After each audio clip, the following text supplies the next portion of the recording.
दोस्तों welcome to our channel. तो जैसे कि आप लोगों को पता है कि कल पूरी एनर्जी के साथ आप लोगों का जो टारगेट क्लासेस है वो स्टार्ट हो चुकी हैं। इसी के साथ साथ जो ओल्ड स्टूडेंट थे उनके मन में डाउट आ रहा था कि भैया हमें किस तरीके से टारगेट अचीव करने हैं, क्योंकि हम बहुत सारी चीजें तो पहले कर चुके हैं। तो उनके दिमाग के जो मिथ थे वो 25 से 30 मिनट की एक वीडियो इन डेप्थ मैंने एप्लीकेशन पे अपलोड कर दी है। उसके अलावा यहाँ ओपन बच्चों के भी बहुत सारे डाउट्स हैं कि टारगेट हमें कैसे कंप्लीट करने हैं, टारगेट के नोट्स बनाएं या नहीं बनाएं, क्या ये टारगेट सिर्फ एक दिन के हैं, और भैया टारगेट जो दे रहे हो आप, जो टारगेट क्लासेस जा रही हैं उसमें क्या क्या इंक्लूडेड है। तो ये सारी बातों के जवाब देता हूं और आपको टारगेट किस तरीके से अचीव करना है, नोट्स बनाना है नहीं बनाना है, उसके बारे में बात करते हैं। उससे पहले मैं आप लोगों को बता दूं कि जितने भी स्टूडेंट ने एनरोल करना है वो कर सकते हैं अगर एनरोल करना चाहें तो। 15 अगस्त तक ये लास्ट किया गया था, लेकिन बहुत सारे बच्चों ने कहा कि भैया 1-2 दिन और ओपन रहने, तो 15 के बाद 16-17 ओपन है और उसके बाद ये 501 रुपए की फीस हट जाएगी। बाकी आपका मन है, अगर आप ज्वाइन करना चाहें तो करें, ना तो कोई दिक्कत नहीं है। फिलहाल यहां पे हम बात करते हैं टारगेट्स कैसे कंप्लीट करें, नोट्स बनाएं या नहीं बनाएं। सबसे इंपॉर्टेंट बात तो यह है कि जो चीज हाथ से लिख लोगे वो आप लोगों को बहुत ज्यादा टाइम तक याद रहने वाली है। इसलिए नोट्स तो बनाने हैं, लेकिन ये नहीं है कि एनसीईआरटी के भी नोट्स बनाने लग जाओ। अब जैसे एनसीईआरटी की बुक है, मैं आपको अभी इन शॉर्ट बता दे रहा हूं, जो इन डेप्थ वीडियो है वो मैंने एप्लीकेशन पे अपलोड की हुई है, तो फिर मैं आप लोगों को थोड़ा सा इन शॉर्ट्स चीजें समझा दे रहा हूं। देखिए होता क्या है, जैसे मान लीजिए ये चैप्टर है, ये मान लीजिए पीरियोडिक टेबल वाला चैप्टर है। अब ये चैप्टर आप लोगों को कंप्लीट करना है, तो आप लोग क्या करें, इसके नोट्स ना बनाएं। एनसीईआरटी अपने आप में ही नोट्स है, इसका कोई सब्स्टिट्यूट नहीं है। अगर कोई भी टीचर आपसे ये कहता है कि आप मेरी बुक पढ़ लो फिर आपको एनसीईआरटी पढ़ने की जरूरत नहीं है, ये सबसे बड़ी बेवकूफी है। कोई भी ऐसा इंसान अगर ये कह रहा है तो आप ये बिलीव मत करना, अपने आप को धोखा दे दोगे। बहुत सारे स्टूडेंट का ग्रुप डी में सिर्फ इस वजह से सिलेक्शन नहीं हुआ। और दूसरा सबसे बड़ा कारण है सिलेक्शन ना होने का, टीचर्स अपने टीचर्स के ऊपर ही स्ट्रिक्ट रहते हैं और वो ये कहते हैं आप इन्हीं से पढ़ो, जिसकी वजह से बच्चों के सिलेक्शंस नहीं होते। उन लोगों को पता है कि मार्केट में हमसे बेहतरीन टीचर ने फ्री ऑफ कॉस्ट ये चीज पढ़ा रखी है, लेकिन फिर भी वो कहेंगे कि आप हमारे वाले इन वाले सर से ही रीजनिंग पढ़ो। अबे जब तेरे टीचर से बेहतरीन टीचर मुझे फ्री ऑफ कॉस्ट रीजनिंग पढ़ा रहा है, यूट्यूब पे लेक्चर अवेलेबल है, तो मैं तुमसे क्यों पढ़ूं? ये आपने कभी सवाल नहीं किया होगा। भली आपके मन है, जो आपका मन करे वो करिए, कोई दिक्कत नहीं है। जब तक सिलेक्शन नहीं होंगे 1-2 बार 5 बार जब तक नहीं होता है तब तक ठोकर भी नहीं लगती है। लेकिन मैं आप लोगों को बता रहा हूं, भटकने के बाद, ठोकरें खाने के बाद आप लोगों को गाइड करने के लिए खड़े हैं, तो मतलब बेहतरीन ही गाइड कर रहे होंगे। तो अब देखिए, सारी चीजों के नोट्स नहीं बनाने हैं। स्टैटिक जीके, अब जैसे बच्चे कहते हैं जीके भैया क्या क्या करूं, जब आपका एग्जाम होगा तो आप सारी चीजों को रिवाइज करके नहीं जा सकते। हम जो अपने गाइडेंस के अंदर आप लोगों को टॉपिक्स प्रोवाइड करवाते हैं जीके के, वो लिमिटेड टॉपिक्स हैं, ज्यादा टॉपिक्स नहीं है, तो उनके जरूर से जरूर नोट्स बनाएं। स्पेशली आपको सबकी कॉपी बना लेनी है। सबसे पहले एक करंट अफेयर्स की कॉपी बनाएं। करंट अफेयर्स में ऑब्जेक्टिव पे ध्यान ना दें, आप अभी ऑब्जेक्टिव को बिल्कुल भूल जाएं, कोई दिक्कत नहीं है। जिस बंदे ने थ्योरी अच्छे से कर ली, निश्चित तौर से उसके ऑब्जेक्टिव क्वेश्चन उड़ जाने। अरे एक बात बताओ, आपको अगर यह पता है कि ऑरेंज कैप किसे मिला, पर्पल कैप किसे मिला, कौन विजेता उपविजेता, जब आपने इसकी थ्योरी कर ली तो इसके ऑब्जेक्टिव क्वेश्चन अगर बना भी दूं मैं, मान लो पूरी थ्योरी में 2 पेजेस थे, उससे अगर मैं 200 भी क्वेश्चन बनाऊंगा तो आप 200 के 200 अटेम्प्ट कर लोगे। लेकिन अगर आपकी थ्योरी क्लियर नहीं है, थ्योरी क्लियर करने से क्या होता है, माइंड में चीजें बैठती हैं, जो कॉमन चीजें हैं उन्हें एक जगह रख लिया जाता है। समझ रहे हो, जो सिमिलर है, ये इससे मिल रहा है, पता चल रहा है कि इसने 4 अवार्ड जीत रखे हैं तो उसको सामने 4 अवार्ड। अब जब आप ऑब्जेक्टिव क्वेश्चन करते हो तो उसके साथ ये होता है कि ये वाला अवार्ड किसने जीता, इसने जीता, फिर 10 क्वेश्चन के बाद आएगा ये अवार्ड किसने जीता, इसने जीता। जब आप ये जीता जीता पढ़ते जाओगे तो लास्ट में आपको नहीं पता चलेगा किसने क्या जीता। समझ आ रही है? क्वेश्चंस को पूरी तरीके से कॉन्सेप्चुअल क्लियर कर लो, तभी फायदा होगा। तो एक तो स्पोर्ट्स के जो करंट अफेयर्स की नोटबुक है, अच्छी खासी, कम से कम देखिए हर चीज की नोटबुक आपकी इतनी बड़ी तो हो ही, कम से कम इतनी बड़ी। ये हमारे टाइम में तो 20-30 रुपए की मिलती थी, तो ये बुक जरूर से जरूर आप लोगों की होनी चाहिए। सस्ती है, सस्ती यूज की हुई है, रफ टाइप की बुक है ये, ठीक है। व्हाइट पेज में रफ बोलते थे इसे हम। तो इस तरीके से आपको एक स्टैटिक जीके की बुक बनानी है और इसके अलावा करंट अफेयर्स की अलग से एक बुक बनानी है। उसके अंदर जो टॉपिक्स मैं कराऊंगा, जो लेटेस्ट इंपॉर्टेंट टॉपिक्स हैं, सिर्फ उनको आपको नोट करते चलना है। स्टार्टिंग में आपको थोड़ा सा टाइम लगेगा, लेकिन आप विश्वास मानिए एग्जाम के टाइम पे या कोई भी जब आप टेस्ट देखिए, जब अभी हम टेस्ट लगवाएंगे तो आपको हर चीज को बार बार रिवाइज करके जाना होगा, तभी मजा आता है, नहीं तो टेस्ट देने में कोई मजा नहीं आता। तो आप बुक में से कहां कहां करोगे? मान लीजिए आपने किसी बुक में मार्क कर लिया प्रमुख झीलें, क्या आप उन्हें पढ़ लोगे? कभी नहीं पढ़ पाओगे। तो आप ये समझ लीजिए, क्योंकि आपको मिलेगा ही नहीं टाइम पे वो पेपर।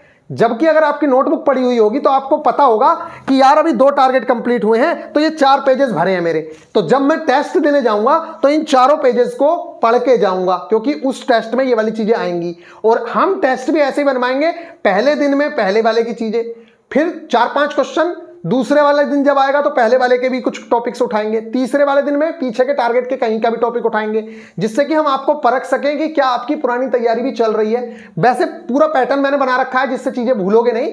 तो ये रहा आप लोगों का जो प्रोसेस है, आपको इस तरीके से चीजें करनी है। एनसीईआरटी की जो आप लिखने की बात करते हो, तो एनसीईआरटी के ऊपर जैसे इस तरीके से कोई एक्स्ट्रा फैक्ट मिलता है तो इसके ऊपर नोट कर लो, कोई इंपॉर्टेंट चीज मिलती है ऐसे कर लो। दूसरी इंपॉर्टेंट चीज जैसे देखो ये देखो, जो भी इंपॉर्टेंट चीज दिखे उसे तुम मार्क करते चलो, लेकिन जो एक्स्ट्रा फैक्ट दिखे, आपको दिख रहा है, अब वो एक्स्ट्रा फैक्ट कैसे? जैसे मैंने आपको लेक्चर दिया है, मैंने अपने भी लेक्चर्स प्रोवाइड कराए हैं और आप लोगों को अलग से भी प्रोवाइड करवाए हैं जो लेक्चर्स हैं, और वो अपने आप में बेहतरीन है। चाहे आप कितना भी महंगा कोर्स ले लेना, उस तरीके का कंटेंट आपको मिल जाए तो मुझे आके बता देना। मैं आप लोगों को बता रहा हूं, जिस बच्चे ने वो कर लिया, वो जो कंपटीशन के टीचर्स हैं ना, जिस तरीके से वो इतनी सी चीज का हवा बना के बताते हैं कि अरे बहुत बड़ा हो गया, उसकी जरूरत ही नहीं है। आपको मैंने गाइडेंस वीडियोस में सारी चीजें बताई हैं। फिलहाल यहाँ ज्यादा लंबी वीडियो नहीं करते हैं क्योंकि बहुत लंबा हो जाता है, वो मैं वहां पे बता दूंगा सारी चीजें। फिलहाल बस इतना मैं आप लोगों को बताऊं, एनसीईआरटी के नोट्स भले ही मत बनाना, एनसीईआरटी अपने आप में नोट्स है, उसके चक्कर में मत पड़ जाना। किसी के भी जो टीचर ये कहता है कि अब एनसीईआरटी की नीड नहीं है, मेरी बुक पढ़ लो, ये नहीं है। एनसीईआरटी है, सबका बाप है वो, उसको पढ़ना ही पढ़ना है, एक एक लाइन डिट्टो क्वेश्चन उठ के आएगा। जब टीचर कह रहा है कि मैंने एनसीईआरटी करी है, तो तुम उसकी 600 की बुक क्यों ले रहे हो, 300 की बुक क्यों ले रहे हो? जब एनसीईआरटी 65 रुपए की मिल रही है तो मैं तो एनसीईआरटी पढ़ूंगा ना, जिससे डिट्टो क्वेश्चन उठ के आ रहे हैं। मैं क्यों पढ़ूंगा उस बुक को? इसलिए मैंने आप लोगों से बताया है, जो बुक्स बताई हैं उन्हीं बुक्स को कर लो, बहुत अच्छी हैं। ये बात समझ आ गई। तो टारगेट्स कैसे कंप्लीट करना है, ये वाली बात हो गई। अभी कंप्लीट नहीं हुई है तो ये वाली चीज समझ आती है आप लोगों को कि आपको किस चीज के नोट्स बनाने हैं, किस चीज के नोट्स नहीं बनाने हैं। तो स्टैटिक जीके जो आपकी करंट वाली चलेगी, स्पोर्ट्स वगैरह, उनके जरूर से जरूर बनाने हैं आप लोगों को नोट्स। इसके अलावा जो आप लोगों के मैं ये साइंस में करवा रहा हूं, एनसीईआरटी आप छोड़ दीजिए, कोई दिक्कत नहीं है, लेकिन जो मैं साइंस में आप लोगों को करवा रहा हूं, ये वाली चीजें 1 से 30 तक के एलिमेंट हैं, 10 की विभिन्न घातें हैं, 10 के उपकरण हैं, ये छिटपुट टॉपिक्स हैं, लेकिन आप देखेंगे कि इनका वेटेज काफी अच्छा खासा रहता है। तो इन टॉपिक्स की एक नोटबुक बना लीजिए जिसमें आप छोटे छोटे विज्ञान से रिलेटेड सारी चीजें लिख सकें। दूसरी इंपॉर्टेंट चीज ये हो गया, मैथ्स की आपको नोट्स की कॉपी जरूर से जरूर बनानी ही है। उसके अंदर नोट क्या करना है वो सुन लो। उसके अंदर नोट सिर्फ इतना करना है, जो आपको लेक्चर प्रोवाइड करवाया जाएगा उसमें जब कॉन्सेप्ट समझाया जाएगा, उस कॉन्सेप्ट के बेस पे जो 15-20 या 50 तक मैक्सिमम क्वेश्चंस करवाए जाएंगे, उन क्वेश्चंस को करना है बस नोट्स के अंदर। फिर अपने प्रीवियस ईयर लगाने हैं, जितने प्रीवियस होते जाएंगे उनमें से किसी चीज को नोट नहीं करना है। जो क्वेश्चन अटको आप, जिसमें लगे कि यार ये क्वेश्चन थोड़ा डिफरेंट टाइप का है, मैंने उस टाइप का एग्जांपल नहीं किया जिस टाइप का ये क्वेश्चन आया, उस क्वेश्चन को कर सकते हो। ये नहीं कि यहां a² + b² था और a² + b मतलब a + b का होल स्क्वायर पूछा, यहां x + y का होल स्क्वायर पूछा, तो ये कहने लगो अरे वहां तो a + b का होल स्क्वायर था, यहां x + y आ गया, इसको नोट कर ले। तो ना, ये बेवकूफियत है। अरे कॉन्सेप्ट अगर सेम है दोनों चीजों का तो उन चीजों को नोट करने की जरूरत नहीं है, क्योंकि आपकी वो पहले से नोट है। ये नोट्स बनाने होते हैं, इसीलिए ये देखो इतनी सी नोटबुक के अंदर मैंने अपना पूरा मैथ्स खत्म कर लिया है, इसके अंदर पूरा मैथ्स खत्म कर लिया है। और दूसरी चीज, कोई भी चैप्टर जब आप कंप्लीट करें तो उसके आगे कम से कम मैथ्स में 4 पेजेस छोड़ें। 4 पेजेस, पेज ये पन्ना होता है, पेज मतलब 2 पेपर कम से कम छोड़ें। देखिए हम लोग भी क्या करते थे, जब कुछ एक्स्ट्रा क्वेश्चंस मिलते थे तो उन्हें इस तरीके से लिखते थे। नोट्स अलग बने हुए हैं, पूरे नोट्स पूरी तरीके से बने हुए हैं, लेकिन यहां हम क्या करते थे, जो क्वेश्चंस हमें एक्स्ट्रा मिलते थे उनको क्वेश्चंस को हम लिखते थे। तो ये बात आप लोगों को समझ आ गई। दूसरी जो मोस्ट इंपॉर्टेंट चीज है रीजनिंग। रीजनिंग में 100% नोट्स बना लेना, जो मैं वीडियो दूंगा और जो मैं अपना कंटेंट प्रोवाइड कराऊंगा, नोट्स जो अपने प्रोवाइड कराऊंगा। चाहे तो आप वीडियो से नोट्स बना लेना या मेरे नोट्स वीडियो देख के बनाना। पहले वीडियो देखना कंपलसरी है, फिर उसके बाद मेरे नोट्स देख के आप अपने में उतार सकते हो, क्योंकि वीडियो और नोट्स का सेम कंटेंट होगा। इस चीज को आप समझ लीजिएगा। जो चीजें मैंने बता रहा हूं आप लोगों को, बहुत बेहतरीन तरीके से चीजें कर पाएंगे। अब बच्चे कह रहे हैं कि क्या भैया एक दिन का टारगेट है, क्या आपको लगता है कि इतना बड़ा टारगेट एक दिन का होगा? नहीं बेटा, इस तरीके से करना है। बुरा मत मान जाना, मुझसे बड़े हैं लोग, वो तो बच्चा समझ के समझा देते हैं। देखो, ट्यूसडे की इवनिंग में हर हफ्ते आपके पास टारगेट जाता है। ट्यूसडे की इवनिंग में टारगेट का डे है ये। सैटरडे और संडे, ट्यूसडे से लेके सैटरडे की इवनिंग तक, क्योंकि सैटरडे की इवनिंग में जितना टारगेट आप लोगों को दिया गया है, इस चीज का हम लोग टेस्ट लेते हैं सैटरडे की इवनिंग तक। तो ट्यूसडे की इवनिंग से लेके सैटरडे की इवनिंग तक का आपके पास टाइम है, जिसमें मैंने सारी वीडियोस, एक से एक बेहतरीन वीडियो, जिससे आप लोगों का जीरो से एकदम चीजें क्लियर होंगी, वो चीजें आपको कवर कर लेनी है ट्यूसडे से लेके सैटरडे तक। और फिर सैटरडे की इवनिंग से संडे की इवनिंग तक 24 घंटे का समय होगा आपके पास, जिसमें आपसे टेस्ट दिलवाए जाएंगे। Chapter wise test, target day test, previous year, full test, ये टेस्ट दिलवाए जाएंगे सारे के सारे। फिर मंडे का जो दिन आएगा पूरा का पूरा, और ट्यूसडे के दिन के 12 बजे तक आप लोगों को एनालिसिस करना है इन टेस्ट का, कि कहां कहां क्या क्या गलती हुई। स्टार्टिंग में कम टेस्ट करवाएंगे, उसके बाद वो चीजें बढ़ती जाएंगी, क्योंकि स्टार्टिंग में आप पे लोड कम रखना है, मुझे भी पता है। तो ये हुआ आप लोगों का प्लान। फिर ट्यूसडे जब आ गया आपका 12 बजे, 12 बजे से क्या करना है? 12 बजे से जो टारगेट अचीव किया है पहला वाला, या अगर 2 हो रखे हैं तो 2, 3 हो रखे हैं तो 3, जो 4-5 घंटे का, 8 घंटे का आपके पास समय होगा, क्योंकि रात को 8 साढ़े 8 बजे टारगेट आएगा। इस 8 घंटे में से 4 घंटे निकाल के आपको पीछे की सारी चीजों को रिवाइज करना है। ठीक है, इसे कहते हैं बैकवर्ड स्टडी। पीछे की साइड चलना है, पीछे की साइड। और फिर जब उसको रिवाइज कर लो, फिर नेक्स्ट टारगेट के लिए रेडी होना है। फिर ये साइकिल हर हफ्ते चलेगी, और टारगेट डे जो टेस्ट आएंगे उसमें पीछे की सारी चीजें इंक्लूड हुआ करेंगी हर टारगेट डे में। इसलिए पीछे की चीजों को हम भूलने नहीं देंगे। जो ओल्ड स्टूडेंट हैं उनको कैसे टारगेट करना है, तो उसके लिए मैं वीडियो कंप्लीट दे चुका हूं, और इसकी भी कंप्लीट वीडियो बिल्कुल जीरो से, वो मैं अभी आप लोगों के ऐप पे अपलोड करूंगा ही करूंगा।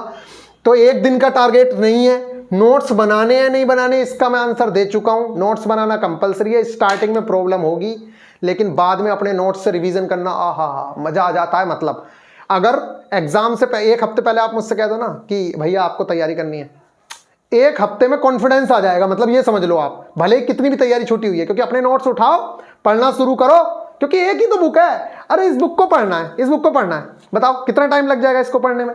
ये मैथ्स के नोट्स हैं, इसे दोहराने में कितना टाइम लग जाएगा? जिस आदमी ने बार बार पढ़े हैं ये, तो इन्हें रिवाइज करना बहुत आसान हो जाता है। कोई भी एग्जाम देने जाओगे, यूपी पुलिस देने जाओगे, पढ़ के जाओ मैथ्स। कोई एग्जाम देने जाओ, आरपीएफ देने जा रहे हो, पढ़ के जाओ मैथ। ग्रुप डी देने जा रहे हो, पढ़ के जाओ मैथ। कुछ करने की जरूरत नहीं है। लाइफ में एक ही बार तैयारी करो, और इतनी बेहतरीन करो। और ये 500 रुपए जो आपने पे किए हैं, मैं आप लोगों को गारंटी देता हूं इस चीज की, कि अगर आपने शिद्दत से पढ़ाई की तो आप ये 500 रुपए छोड़िए, 50,000 रुपए पर मंथ के तो इंसान हो गए। आपको मेहनत करनी आ चुकी होगी, आपके पास नॉलेज होगी, ना जाने क्या क्या आपके पास होगा। जबकि अगर यही चीजें आप उड़ा दोगे इधर उधर, ये जो 4 से 5 महीने हैं जो भटक रहे हो, बार बार ये पूछते हो भैया वैकेंसी कब आएगी, वैकेंसी कब आएगी, जिंदगी उसी में निकल गई। इसलिए ये आप लोगों को चीजें यूटिलाइज कर सकते हो अगर आपका मन है तो। बाकी चीजों का अगर कोई डाउट है तो मुझे बता सकते हैं। फिलहाल जो ओल्ड स्टूडेंट हैं, जिन्होंने बहुत सारी चीजें कंप्लीट कर रखी हैं और उनको सिलेक्शन नहीं होते, उनके सिलेबस कई बार कंप्लीट कर लिया लेकिन सिलेक्शन नहीं होता, उसके रिगार्डिंग वीडियो एप्लीकेशन पे अपलोड कर दी गई है, जाके देख सकते हो। आपको पूरा का पूरा समझ आ जाएगा कि आप लोगों का सिलेक्शन हो क्यों नहीं रहा है। सिलेबस भी कंप्लीट था ग्रुप डी में, तब भी सिलेक्शन नहीं हुआ। इस बार भी भैया सीबीटी 1 कंप्लीट है, सिलेक्शन नहीं हो, क्या लग रहा है, मतलब सिलेक्शन कैसे नहीं हो। सारी की सारी चीजें बता दी गई हैं, टेंशन ना लीजिएगा। मिलेंगे नेक्स्ट वीडियो में। इस वीडियो को शेयर जरूर से जरूर कर दीजिएगा अपने दोस्तों के साथ। कहने के बावजूद भी आप लोग नहीं करते हो। गाइडेंस लगातार जारी रहेगी।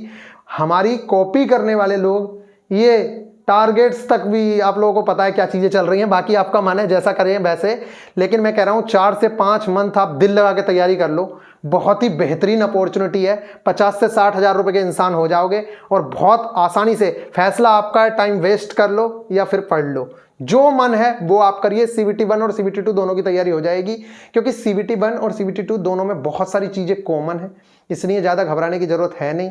दोनों, अगर मान लीजिए आपने सीबीटी 1 की तैयारी कर रहे हो एक मैथ्स के चैप्टर की, वही चीज सीबीटी 2 में आनी है, तो आप क्यों बार बार पढ़ना है, एक ही बार बेहतरीन तरीके से पढ़ लो ना। इसी तरीके से आप लोगों की साइंस है, फिजिक्स आपकी सीबीटी 1 में भी है, सीबीटी 2 में भी है, तो क्यों ना सीबीटी 1 को इतने बेहतरीन तरीके से कर लें जिससे कि सीबीटी 2 का भी काम चले। समझ रहे हो ना। तो गाइज बाकी पूरी तरीके से गाइडेंस हमारी मिलती रहेगी। मिलेंगे नेक्स्ट वीडियो में, ख्याल रखिएगा, टेक केयर। और कोई डाउट हो तो जरूर से बताइएगा। और शॉर्ट आज का कैसा लगा जरूर से जरूर बताएं, क्योंकि शॉर्ट में बहुत ज़्यादा मेहनत की गई थी। और मिलते हैं नेक्स्ट वीडियो में, ख्याल रखिएगा, टेक केयर।